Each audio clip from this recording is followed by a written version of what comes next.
Okay, good morning friends. So start करते हैं आज का सेशन। सो प्रीवियस सेशन में अपने दो एग्जाम्पल देखे थे, ठीक है। सो इस सेशन के अंदर अपन और एग्जाम्पल देखने वाले हैं। सो थोड़े से डिफरेंट टाइप के सम होंगे क्योंकि थोड़े से अलग डिफरेंट एडजस्टमेंट होंगे इसके अंदर, ठीक है। तो कॉन्सेप्ट सर वही है लेकिन थोड़ा सा एडजस्टमेंट अलग है जो एग्जाम्पल को डिफरेंट बनाएगा, ठीक है। तो स्टार्ट करते हैं नए एग्जाम्पल से, दैट इज एग्जाम्पल नंबर 3, ठीक है। तो सर समझना क्या बोलता है example 3, okay. So from the following information determine the expenses on the stationery to be shown in the income and expenditure account and balance sheet for the year ending 31 March 2019, okay. So question की दो demand है यहाँ पर। Number 1 income and expenditure account बना के दिखाना है, number 2 balance sheet बना के दिखाना है उसको, ठीक है, कोई दिक्कत नहीं है। आगे क्या बोलता है देखो, यहाँ पर आपको दो बैलेंसेस गिवन है, दो डेट के बैलेंस गिवन है। नंबर 1 1 अप्रैल 2018 का एंड 31 मार्च 2019 का, ओके। तो सर पहले आपको हमेशा ये देखना है कि आपका फाइनेंशियल ईयर कौन सा है। तो देखो आपका जो ईयर एंड है वो कब हो रहा है, 31 मार्च 2019 को, ओके। सो सर आपका फाइनेंशियल कौन सा हो गया, ईयर कब से स्टार्ट हुआ होगा आपका 1 अप्रैल 2018 से। तो इसका मतलब कि आपका फाइनेंशियल ईयर कौन सा है, 18-19, ओके। सो यहाँ पर जो 1 अप्रैल 2018 है ये सारे के सारे ओपनिंग बैलेंसेज है, जो आपके 31 मार्च 2019 है ये आपके सारे क्या है, क्लोजिंग बैलेंसेज है, ओके। तो देखो आपको इन्फॉर्मेशन क्या दे रखी है, स्टॉक ऑफ स्टेशनरी गिवन है, opening as well as closing पता है मुझे, क्रेडिटर ऑफ स्टेशनरी पता है आपको, ओपनिंग क्लोजिंग पता है। अच्छा, अभी तक जो सम किए ना अपन ने, जो दो एग्जाम्पल किए, उन दोनों एग्जाम्पल में ये दोनों इन्फॉर्मेशन थी अपने पास, ठीक है सर। लेकिन ये वाला जो नया सम है, ये वाला जो नया एडजस्टमेंट है वो इस वाले सम में है, that is advance paid to creditors, मतलब आपने क्रेडिटर को एडवांस पेमेंट किया, ठीक है। तो ये जो प्रीवियस दो सम है उसमें ये एडजस्टमेंट नहीं था, इस वाले सम में, तो इसको अपन को डील करना है, ठीक है सर। तो सर क्वेश्चन वही है, तो कॉन्सेप्ट में कोई चेंज नहीं है, बस एक एडजस्टमेंट नया है जो इस क्वेश्चन को डिफरेंट बनाता है, अदरवाइज कॉन्सेप्ट का सारा वही है, ठीक है। आगे बोलता है कि amount paid during the year to creator कितना, 25,000। तो ये वाला जो एडजस्टमेंट था वो प्रीवियस एग्जाम्पल में भी था, ठीक है। तो इसको डील करते हैं, ठीक है। तो सबसे पहले आपको ये पता होना चाहिए कि इनकम एंड एक्सपेंस अकाउंट में अपन क्या दिखाता है। तो sir income and expense account में अपन क्या बताते हैं कि अपन ने एक्चुअल में कितना कंजम्पशन किया, ठीक है। अब एक्चुअल में कंजम्पशन कितना किया वो पता करने के लिए मुझे 3 इन्फॉर्मेशन चाहिए होती है। नंबर 1 कि मेरा ओपनिंग स्टॉक कितना था, नंबर 2 कि मैंने और कितना खरीदा, तभी तो मैं ये पता कर पाऊंगा कि टोटल कितना था ड्यूरिंग द ईयर, ठीक है सर। और लास्ट में मुझे क्लोजिंग स्टॉक पता होना चाहिए, तब जाके तो मैं ये पता कर पाऊंगा कि मैंने एक्चुअल में कितना कंजम्पशन किया, ठीक है सर। तो यहाँ पर कहीं आपको परचेज का वैल्यू पता है, कहीं दिख रहा है कि परचेज आपको दे रखा हो, नहीं है सर। आपको स्टॉक का वैल्यू पता है, आपको क्रेडिटर्स पता है, आपने कितना एडवांस पेमेंट किया क्रेडिटर को वो पता है मुझे, लेकिन क्या कहीं पे ऐसा कुछ गिवन है कि आपने कितना परचेज किया ड्यूरिंग द ईयर, नहीं पता। तो इस केस में अपने पास ओपनिंग स्टॉक गिवन है, क्लोजिंग स्टॉक गिवन है जो मुझे रिक्वायरमेंट थी, लेकिन क्या नहीं पता मुझे, परचेज नहीं पता। अच्छा, मैंने आपको बताया था कि सर जब भी आपको परचेज का वैल्यू पता नहीं हो और अगर क्रेडिटर के बैलेंस गिवन हो तो उस केस में आप क्या करोगे, सबसे पहला काम क्रेडिटर अकाउंट बनाओगे, क्रेडिटर अकाउंट बनाकर परचेज की वैल्यू फाइंड आउट करोगे, और फिर हम क्या पता कर सकते हैं कि सर अपन ने एक्चुअल में कितना कंजम्पशन किया, ठीक है। तो जो प्रीवियस दो एग्जाम्पल आपने डील किए बिल्कुल वैसा ही है, ठीक है। तो अपन क्या करेंगे, सबसे पहले वर्किंग नोट नंबर 1 बनाएंगे, क्रेडिटर अकाउंट बनाएंगे, क्रेडिटर अकाउंट के थ्रू क्या पता करेंगे कि सर मैंने कितना परचेज किया, ठीक है। और अगर परचेज पता लग गया तो सर एक्चुअल कंजम्पशन का पता लगाना कोई मुश्किल बात नहीं है, ठीक है। तो अपन सबसे पहले क्या करेंगे, वर्किंग नोट नंबर 1 बनाकर क्रेडिट अकाउंट बनाएंगे और वहाँ से परचेज का वैल्यू फाइंड आउट करेंगे, ठीक है। तो स्टार्ट करते हैं। सो आप फटाफट से working note number 1 that is credit account बना लो, ठीक है।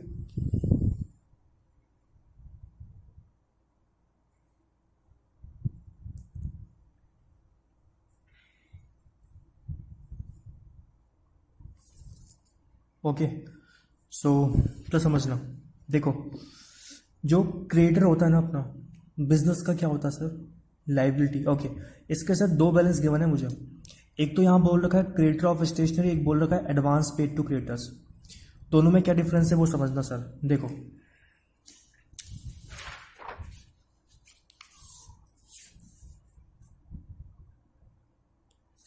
ओके, समझना सर, ये एनपीओ था, ठीक है, ये शॉपकीपर था जहाँ से वो क्या लेता है, गुड्स लेता है, ठीक है, और कैसे लेता है सर वो, ऑन क्रेडिट, ठीक है। तो जब वो गुड्स लेगा ऑन क्रेडिट तो शॉपकीपर क्या बन जाएगा सर उसके लिए, लाइबिलिटी, यही होगा सर। लाइबिलिटी का मतलब क्या होता है सर, ऑब्लिगेशन। तो यहाँ पर एनपीओ का क्या ऑब्लिगेशन है सर, गुड्स लिया उसने लेकिन क्या पेमेंट किया, नहीं किया, तो उसका ऑब्लिगेशन क्या है कि फ्यूचर में उसको पेमेंट करना है, तो फ्यूचर ऑब्लिगेशन क्या होता है अपना, लाइबिलिटी, ठीक है। तो यहाँ पर एनपीओ के लिए शॉपकीपर क्या बन जाएगा, लाइबिलिटी बन जाएगा, ठीक है। तो सर क्या ये शॉपकीपर कभी इसके लिए एसेट बन सकता है, सोचो। मैंने बोला कि अगर आप उधार पे माल लेते हो तो शॉपकीपर क्या बनेगा उसके लिए, लाइबिलिटी। अच्छा सर, तो क्या कभी ये एसेट नहीं बन सकता, सोचो, ये एसेट बन सकता है कभी, बिल्कुल बन सकता है। कैसे बन सकता है सर, समझो। एनपीओ ने इसको पैसा दिया, कैसे समझना, ये वापस लिख देता हूँ मैं, ये एनपीओ, ये शॉपकीपर, ठीक है। एनपीओ ने इसको पैसा दिया 10,000 रुपीज़ कि सर मुझे गुड्स चाहिए, आप ये पैसा ले लो और नेक्स्ट ईयर मुझे गुड्स चाहिए होगा तो आप मुझे गुड्स दे देना, ठीक है।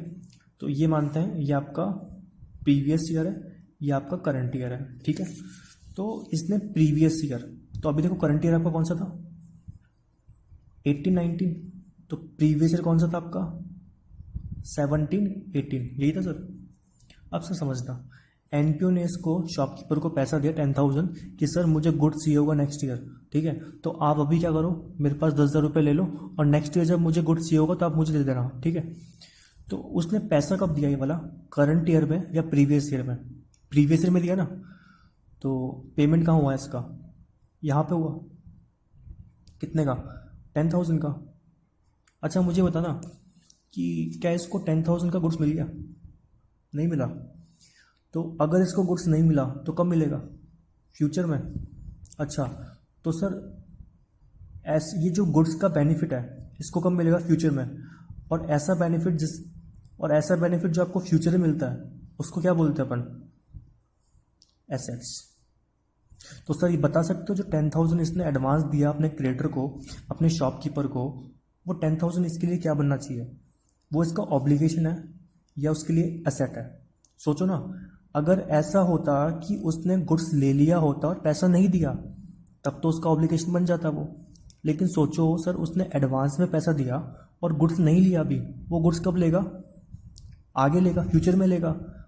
तो सर उसने अपना पेमेंट तो कर दिया ना, वो अपने ऑब्लिगेशन से तो हट गया ना, ठीक है। तो ऑब्लिगेशन तो बन नहीं सकता उसका। ऑब्लिगेशन कब बनता, जब शॉपकीपर से वो गुड्स ले लेता और फिर पेमेंट नहीं करता। बट इस केस में क्या हो रहा है, एडवांस वाले केस में सर यहाँ तो वो पहले पेमेंट कर दिया लेकिन क्या सर उसको गुड्स मिल गया, नहीं मिला। तो गुड्स का बेनिफिट कब मिलेगा, फ्यूचर में। और सर जिसका बेनिफिट आपको फ्यूचर में मिलता है वो क्या होता है आपका, एसेट्स होता है, ठीक है। तो शॉपकीपर के दो टाइप के बैलेंस हो सकते हैं। आप ये मत समझना कि सिर्फ ये आपके लिए क्रेडिटर ही होगा, ये आपके लिए एसेट भी हो सकता है। तो सर समझना, ये शॉपकीपर आपके लिए एसेट कब बनेगा, ये आपके लिए एसेट तब बनेगा जब आपने इससे गुड्स नहीं लिया लेकिन एडवांस में पेमेंट कर दिया। और ये आपके लिए लाइबिलिटी कब बनेगा, जब आपने इससे गुड्स ले लिया लेकिन अभी भी अमाउंट क्या है, ड्यू है आपका, ठीक है। तो जब आपका अमाउंट ड्यू होगा, ड्यू मतलब कि बकाया अभी, तो आपने पेमेंट नहीं किया इसको, और अगर पेमेंट नहीं किया तो क्या बन जाएगा, लाइबिलिटी बन जाएगा, ठीक है। तो शॉपकीपर के रेस्पेक्ट में आपके दो टाइप के बैलेंस हो सकते हैं, वो एसेट भी हो सकता है, वो आपके लिए लाइबिलिटी भी हो सकता है। एसेट्स कब होगा, जब आपने उसको एडवांस में पेमेंट कर दिया होगा, ठीक है। तो उस एडवांस पेमेंट का बेनिफिट आपको नेक्स्ट ईयर मिलेगा, तो इसका मतलब वो आपका एसेट्स है, ठीक है। और मैं अगर बात करता हूँ कि आपने गुड्स परचेज कर लिया लेकिन सर उसको पेमेंट ही नहीं करके आया, तो अगर पेमेंट नहीं करके आया तो क्या बनेगा आपके लिए, ऑब्लिगेशन, अभी भी आपका अमाउंट ड्यू है, ठीक है। तो दो टाइप के बैलेंस हो सकते हैं क्रेडिटर के रेस्पेक्ट में, वो आपका एसेट भी हो सकता है, वो आपका लाइबिलिटी भी हो सकता है। तो देखो सर यहाँ पर दोनों बैलेंस गिवन है। क्रेडिटर ऑफ स्टेशनरी ये आपके लिए लाइबिलिटी है क्योंकि आपने पेमेंट नहीं किया, और ये जो बैलेंस है एडवांस पेड टू क्रेडिटर्स, इसका मतलब कि आपने एडवांस में पैसा दिया, तो सर ये आपके लिए क्या बन जाएगा, एसेट्स, और ये क्या बनेगा आपके लिए, लाइबिलिटीज। ठीक है, तो यहाँ पर आपके पास एसेट का बैलेंस भी है और लाइबिलिटी का बैलेंस भी है कि मेरे पास कितना अमाउंट ड्यू बनता है और कितना अमाउंट मैंने एडवांस में दे दिया। ठीक है, और स्टॉक ऑफ स्टेशनरी तो पहले भी डील कर लिया अपन ने, वो अपना एसेट होता है स्टॉक।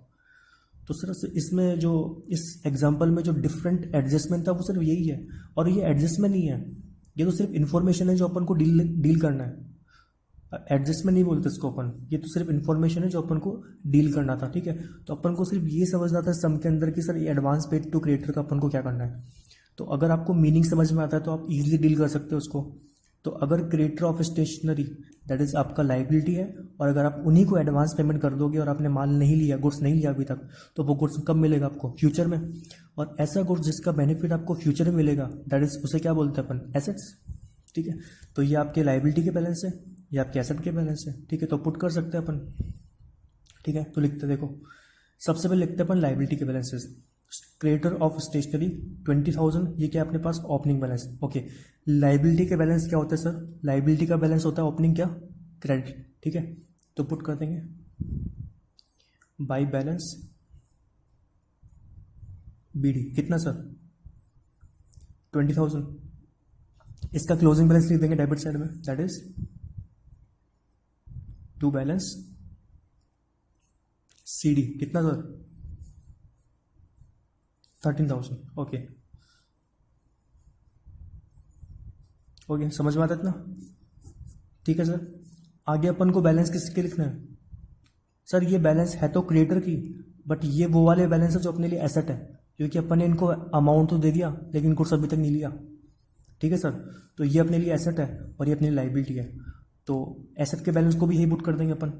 तो एडवांस पेड टू क्रिएटर कितना 2,000 था अपने पास, ये अपना ओपनिंग बैलेंस था, तो प्रीवियस में क्या रहा होगा, क्लोजिंग रहा होगा ये, तो यार लिख देंगे टू बैलेंस, एसेट का बैलेंस क्या होता है, डेबिट।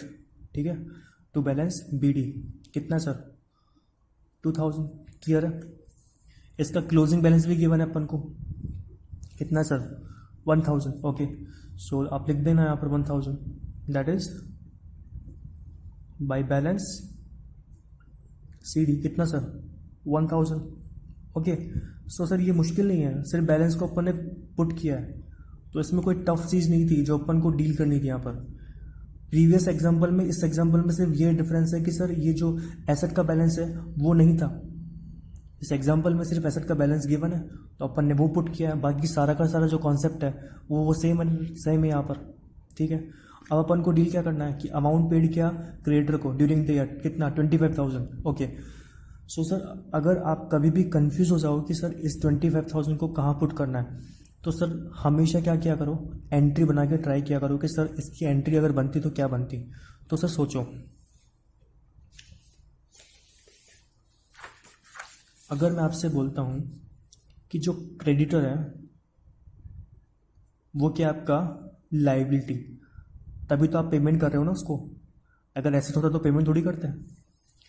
तो अगर आप पेमेंट कर रहे हो तो क्रेडिटर को जब पेमेंट किया तो पहले चीज़ समझो कि क्रेडिटर क्या है, लाइबिलिटी, इसका बैलेंस क्या होता है, क्रेडिट। ठीक है, तो इसका नेचर क्या है, क्रेडिट। अच्छा, अगर ये कम होगा तो क्या करेंगे इसको, डेबिट। अगर ये क्रेडिटर वापस बढ़ जाएगा तो क्या करेंगे उसको, क्रेडिट। मतलब जिसका जो नेचर होता है उसको अगर बढ़ रहा है तो वही रख देंगे, और अगर उसका रिवर्स नेचर है मतलब कि अगर वो कम हो रहा है तो उसको रिवर्स कर देंगे। ठीक है, तो क्रेडिटर क्या होता है, लाइबिलिटी, दैट इज क्रेडिट। ठीक है, तो क्रेडिटर बढ़ रहा है कम हो रहा है, अगर बढ़ता तो मैं उसको वापस से क्रेडिट कर देता, लेकिन यहाँ पे सोचो अगर मेरा क्रेडिटर को मैं पेमेंट करूँगा तो मेरा क्रेडिटर मुझसे अब पैसा कम मांगेगा ज़्यादा मांगेगा। फॉर एग्जाम्पल अगर मैं आपसे बोलता हूँ कि मेरा क्रेडिटर था 1 लाख रुपीज़ का, ठीक है, क्रेडिटर मतलब कि इसको पैसा मुझे देना था 1 लाख रुपीज़, मैंने पेमेंट कर दिया सर इसको 20,000 रुपीज़ का, तो सर क्या मेरा क्रेडिटर अभी 1 लाख का है, कम होगा या बढ़ेगा, ये 120 हो जाएगा या 1 लाख रहेगा या 80,000 बन जाएगा, बताओ सर। सिंपल है ना, 1 लाख वो मुझसे मांगता था, मैंने 20 दे दिया उसको, तो अब कितना मांगेगा मुझसे? सिर्फ वो 80 मांगेगा। तो क्रेडिटर कम हुआ बड़ा? कम हुआ। इसका मतलब उसको क्या करना है? अपन को डेबिट करना है। अच्छा, कैश क्या होता है सर अपना? कैश क्या होता है? एसेट्स। एसेट्स का नेचर क्या होता है सर? डेबिट। अच्छा, अगर कैश बढ़ेगा तो मुझे वापस डेबिट करना पड़ेगा, और अगर कैश कम होगा तो मुझे उसको रिवर्स करना पड़ेगा। दैट इज़ क्या करेंगे? उसको क्रेडिट। ये करेंगे। तो सर समझना, जब मैंने पेमेंट किया होगा तो मेरा कैश कम हुआ बड़ा? कम हुआ, ऑब्वियसली बात है। ठीक है, तो उसको मुझे क्या करना पड़ेगा? क्रेडिट, क्योंकि मेरा असेट क्या हो रहा है? कम हो रहा है। तो असेट जब कम होता है तो क्या करते हैं? उसको क्रेडिट। तो देखो सर एंट्री क्या बनी, यहाँ पर क्रेडिटर कम हुआ इसलिए उसको डेबिट किया, यहाँ पर कैश कम हुआ इसलिए उसको क्या किया? क्रेडिट। ठीक है, तो एंट्री क्या बनी इसकी? Creditor account debit to cash account. कितना? यहाँ पर कितना पेमेंट हो रहा है उसका? 25,000। अभी आप कौन सा अकाउंट बना रहे हो? कैश का, क्रेडिटर का? Creditor account. ठीक है, तो यहाँ पर क्या पुट करेंगे अपन? Cash account. तो कैश को जब पोस्ट करेंगे तो कहाँ करेंगे सर? पोस्टिंग आती है ना, तो ये चला जाएगा आपका डेबिट साइड में। ठीक है, टू कैश। कितना पेमेंट किया सर इसको? 25,000 का। ठीक है, तो आप बैलेंसिंग फिगर से यहाँ पे निकाल सकते हो परचेज कितना किया। ईजी है। ओके, सो सर देखो, इसका टोटल निकालते कितना हो गया? 25। ओके, सो 15, 40,000। ठीक है सर, 25, 15 और 25, 40,000। देन 20 गया, 40 माइनस 20, ये 1,000 है ना। ठीक है, तो 19,000 हो गया बाई परचेज अकाउंट। ये निकल गया आपका बैलेंसिंग फिगर से 19,000। क्लियर है यहाँ तक? तो कुछ नहीं गया सर, बाकी सारा का सारा कॉन्सेप्ट वही है, बस जो डिफरेंट जो इसमें एडजस्टमेंट था वो था एडवांस पेड टू क्रिएटर्स, जो अपन ने डील किया। ठीक है, बाकी सब कुछ वही था, सिर्फ आपको याद रखना है कि एसेट क्या है अपने लिए और लाइबिलिटी क्या है। तो सर जिसका पेमेंट आपने पहले ही कर दिया और आपने बेनिफिट आपको नेक्स्ट ईयर मिलना है वो आपका एसेट है, that is advance paid to creator आपका एसेट है। और सर जिसका पेमेंट आपने किया ही नहीं और आपने गुड्स ले लिया उससे, तब तो आपको ऑब्लिगेशन बनेगा ना कि मुझे उसको पैसे देना है, तो वो आपके लिए क्या बन जाएगा? लाइबिलिटी बन जाएगा। ठीक है, तो उसके बैलेंस लिख दिया अपन ने क्रेडिट में और क्लोजिंग लिख दिया डेबिट में। सेम एसेट का बैलेंस क्या होता है? डेबिट, इसलिए उसको लिखा डेबिट में और क्लोजिंग बैलेंस लिख दिया क्रेडिट में। और फिर मैंने पेमेंट किया अगर क्रेडिटर को पेमेंट किया तो क्रेडिटर कम होगा, दैट इज डेबिट में पोस्टिंग कर देंगे टू कैश अकाउंट 25,000, और बैलेंसिंग फिगर से अपन निकाल लेंगे कि अपन ड्यूरिंग ईयर कितना परचेज किया। ठीक है, अब तो सर इजी बन गया अपने लिए। अब अपन को क्या करना है? कंजम्पशन निकालना है। तो कितना कंजम्पशन किया अगर वो निकाले अपन, तो मेरा कैसे निकालते हैं उसको? Opening stock plus purchase minus closing stock, यही होता है सर। तो सर बताओ ओपनिंग कितना था अपने पास? ओपनिंग स्टॉक था अपने पास 54,000 का। ठीक है, परचेज कितना किया अपन ने ड्यूरिंग द ईयर? 19,000 का, माइनस अपन ने क्लोजिंग स्टॉक कितना? 37,000। ओके, सो बता सकते हो कितना हो? 54,000 प्लस 19,000 माइनस 37,000, दैट इज 36,000। इसका मतलब कि 36,000 ऐसा था जो आपने एक्चुअल में कंजम्पशन किया ड्यूरिंग द ईयर। तो ये सर ये वो अमाउंट है जो आपका इनकम एंड एक्सपेंस अकाउंट में जाना चाहिए। ठीक है, बट मैंने आपको बताया था कि ये प्रेजेंटेशन इस तरीके से आप नहीं करोगे। आपको प्रेजेंटेशन कैसे करना है? आपको स्टेशनरी अकाउंट बनाना है और वहाँ से उसके थ्रू आपको प्रेजेंट करना है कि कितना अमाउंट जाने वाला है। ठीक है, तो आप अकाउंट बनाना फटाफट से, स्टेशनरी अकाउंट। ठीक है, मैंने बना रखा है पहले से कि स्टेशनरी अकाउंट बनाना है और इसमें वैल्यूज़ को पुट करना है। ठीक है, तो देखो सर स्टेशनरी का जो होता है अपने लिए वो एसेट होता है, एसेट का बैलेंस क्या होता है? डेबिट। ओके, सो स्टेशनरी का ओपनिंग बैलेंस कितना? 54,000। तो डेबिट बैलेंस में लिख देंगे टू बैलेंस BD कितना? 54,000। ओके, आपने परचेज किया, परचेज करोगे तो स्टॉक और इंक्रीज होगा, कहाँ लिखेंगे उसको? डेबिट साइड में। और किससे किया परचेज? क्रेडिटर से। अब यहाँ पे रेफरेंस दे देना ना, working note number 1 that is 19,000। Clear है? ओके सर, और क्लोजिंग बैलेंस आपको पता है बाय बैलेंस CD कितना था सर? 37,000। ओके 37,000। तो सर बैलेंसिंग फिगर से क्या निकल जाएगा यहाँ पर कि आपने ड्यूरिंग द ईयर कितना कंजम्पशन किया। तो देखो सर आपका टोटल कितना बनता है इसका, ज़्यादा टोटल किसका आ रहा है? डेबिट का। डेबिट का टोटल कितना, अगर आप इसका टोटल निकालो तो ये आ जाएगा 73,000। तो डेबिट क्रेडिट का भी हो जाएगा, debit is equal to credit. तो ज़्यादा किसका भी है? डेबिट का। तो क्रेडिट का भी हो जाएगा 73,000। तो बैलेंसिंग फिगर से आप क्या निकाल सकते हो कि सर आपने इनकम एंड एक्सपेंस अकाउंट में कितना वैल्यू जाना चाहिए, वो आपके निकल जाएगा बैलेंसिंग फिगर से। ओके सो वो कितना आ जाएगा आपका 36,000। क्लियर है सर? तो इस तरीके से आपको प्रेजेंट करना है। देखो इस प्रेजेंटेशन में कोई गलती नहीं है, लेकिन जब आपको अकाउंट्स का नॉलेज है तो आप क्यों फॉर्मेट से नहीं कर रहे, ठीक है? तो हमेशा प्रेफर करना है कि आप जब आपको अकाउंट्स का नॉलेज है तो आप हमेशा फॉर्मेट के थ्रू आंसर दो उसको, ठीक है? तो अगर आप अकाउंट्स के फॉर्मेट में आंसर दोगे तो बहुत कम चांस है कि आपके मार्क्स कट सकते हैं, ठीक है? मार्क्स कटने के चांस होंगे नहीं सर, पहली बात तो, ठीक है? तो हमेशा आप फॉर्मेट के थ्रू आंसर देना, अकाउंट बनाकर आंसर देना, प्रेजेंटेशन बहुत अच्छा होगा, ठीक है? तो आपने इनकम एंड एक्सपेंस अकाउंट में कितना वैल्यू जाएगा वो पता लगा लिया। अब क्या करना है सर? अब तो सिंपल है, आपको इनकम एंड एक्सपेंस अकाउंट बनाना है और क्या बनाना है आपको? बैलेंस शीट, ठीक है? तो बनाते देखो। ओके सो अब सिर्फ आपको प्रेजेंटेशन करना है सर कि कौन सा amount income and expense account में जाएगा, ठीक है? तो सर देखना, आपने वर्किंग नोट नंबर 2, ओके, ये आपका वर्किंग नोट नंबर 1 था, ये आपका वर्किंग नोट नंबर 2 था, ठीक है? तो वर्किंग नोट नंबर 2 से अपन ने फाइंड आउट कर लिया कि कितना वैल्यू जाने वाला है 36,000। तो ये आपका करंट ईयर में आपने इतना एक्चुअल में कंजम्पशन किया, तो उसको अपन पुट कर देंगे, ठीक है? तो कंजम्पशन क्या, इसका मतलब कि आपका एक्सपेंस है, तो उसको अपन पुट कर देंगे एक्सपेंस साइड में। Okay so to stationery consumed, okay sir, that is working note number 2 से रेफरेंस लेकर 36,000। ओके अब सर आपको बैलेंस शीट बनाने के लिए बोला उसने, तो बैलेंस शीट में जाते हैं क्लोजिंग बैलेंसेस। ओके सो यहाँ पर 3 बैलेंसेस अपने पास, एक तो स्टॉक का बैलेंस है, एक क्रेडिटर का बैलेंस है, एक क्रेडिटर का ही बैलेंस है लेकिन वो एडवांस का बैलेंस है, ठीक है? तो सर दोनों में डिफरेंस क्या है? एक तो क्रेडिटर नॉर्मल, मतलब कि वो अपने लिए ऑब्लिगेशन है, उसको पेमेंट करना है अपन को, और सर एक क्रेडिटर वो है जिसको अपन ने एडवांस में पेमेंट कर रखा है, तो उसका मतलब वो अपना लाइबिलिटी एसेट है, अपने लिए एसेट है वो। तो सर एक तो अपने लिए ये एसेट होगा और ये अपने लिए लाइबिलिटी होगा। अब आपको पता है कि स्टॉक क्या होता है आपके लिए? एसेट्स, क्योंकि सर वो बिना बिका हुआ माल है, तो उसको जब बेचोगे तो कब बेचोगे? Next year. तो उसको बेचने पर जो बेनिफिट मिलेगा वो कब मिलेगा? Next year. तो जिसका बेनिफिट फ्यूचर मिलेगा वो क्या है? एसेट्स। तो क्लोजिंग स्टॉक क्या होता है अपने लिए? एसेट्स। ओके तो यहाँ पर बैलेंस पुट कर देंगे। एसेट में एक तो आएगा स्टॉक ऑफ स्टेशनरी, ठीक है सर, कितना है? 37,000। ओके और क्रेडिटर ऑफ स्टेशनरी, ये आपके लिए क्या है? Obligation, liability. Okay so creditor of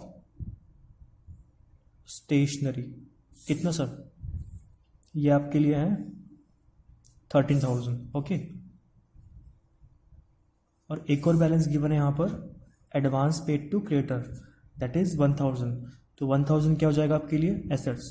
तो उसको पुट कर देंगे अपन एसेट साइड में, advance paid to creditors. Okay 1,000। तो इस तरीके से आपको प्रेजेंट करना था, ठीक है?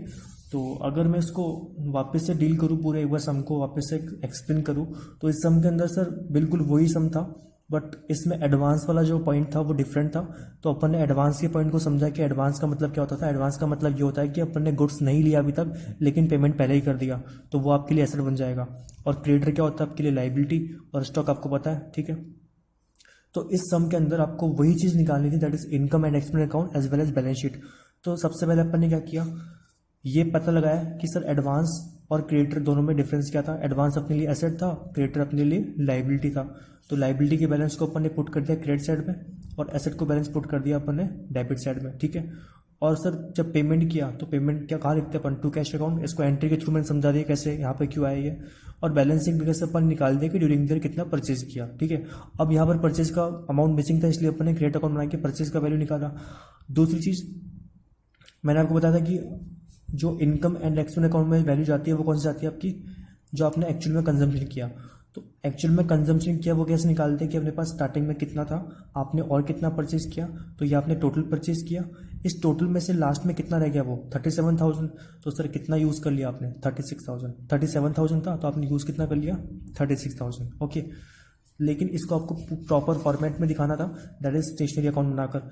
तो सबसे पहले क्या किया, स्टेशनरी क्या होता है आपका एसेट, तो एसेट के बैलेंस रख दिए ओपनिंग और क्लोजिंग, ठीक है, डेबिट बैलेंस होंगे इसके। आपने जब और परचेज किया होगा तो स्टॉक बढ़ा अपना, तो स्टॉक जब बढ़ेगा तो कहाँ पोस्ट करेंगे अपन, डेबिट साइड में, ठीक है। टू क्रिएटर, क्रिएटर से परचेज किया, वर्किंग नोट नंबर का वन का रेफरेंस दे दिया यहाँ पर, तो 19,000 परचेज किया था वो लिख दिया यहाँ पर। तो अपन ने बैलेंसिंग फिगर से निकाल लिया सर कि 36,000 अपन ने वो वैल्यू था जो अपन ने एक्चुअल में कंजम्पशन किया था इस साल, क्लियर है। तो 73,000 इजिकल टू 73,000, तो बैलेंसिंग फिगर से मैं बैलेंसिंग फिगर से 36,000 निकाल लिया।